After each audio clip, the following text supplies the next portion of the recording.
Hello guys, ഇന്നത്തെ പുതിയ വീഡിയോക്ക് എല്ലാവർക്കും സ്വാഗതം. നമുക്കൊന്ന് മുരിങ്ങയില കൊണ്ട് ഉപ്പേരി ഉണ്ടാക്കുന്ന വീഡിയോ കാണാം. അതിന് നമുക്ക് കടുക് പൊട്ടിച്ച് കടുക് ഇടുക. അതിനുശേഷം ഉള്ളി അരിയുക.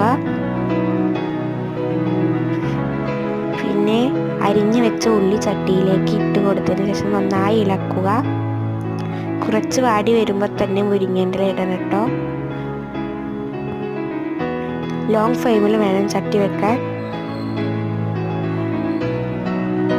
അതിനുശേഷം മുരിങ്ങയില ഇടണം.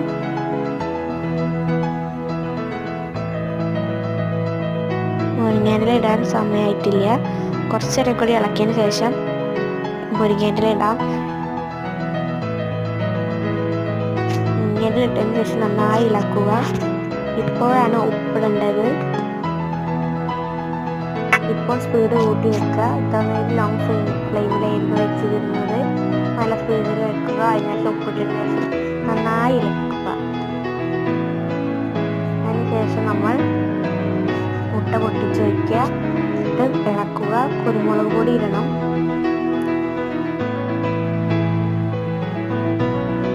പൊടി ഇടുക. 2 മുട്ട വേണ്ടവർക്ക് എടുക്കാം. എനിക്ക് 2 മുട്ട വേണ്ടതുകൊണ്ട് 2 എടുത്തു. നമ്മൾ 2 മുട്ട എടുത്ത് നന്നായി ഇളക്കുക. ഇനി കുരുമുളക് പൊടി ഇടണം.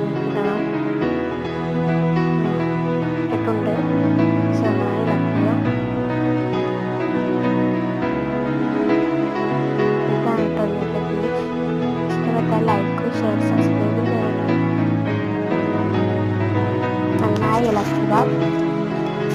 ഇളക്കിക്കൊണ്ടേ ഇരിക്കുക. എന്നിട്ട് നമുക്ക് ചട്ടി ഓഫാക്കുന്നതാണ്.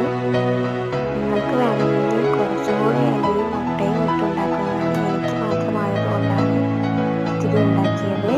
അപ്പം സൈഡിൽ ഉരുളക്കിഴങ്ങ് ആവുന്നുണ്ട്. ചോറ് തിന്നാനാണ്. മീൻകറി കൂട്ടുക. കുഞ്ഞിന് ഇഷ്ടമില്ലാത്തത്. അപ്പോൾ നമുക്ക് നേരെ ഭക്ഷണം കഴിക്കാം. ഭക്ഷണത്തിന് ഇന്ന് നമ്മൾ ഉണ്ടാക്കിയ സ്പെഷ്യൽ സാധനവും ഉരുളക്കിഴങ്ങ് പൊരിച്ചതുമാണ്. അച്ചാറും ഉണ്ട്. അപ്പം ഇന്നത്തെ വീഡിയോ ഇത്രയുള്ളൂ. Bye by.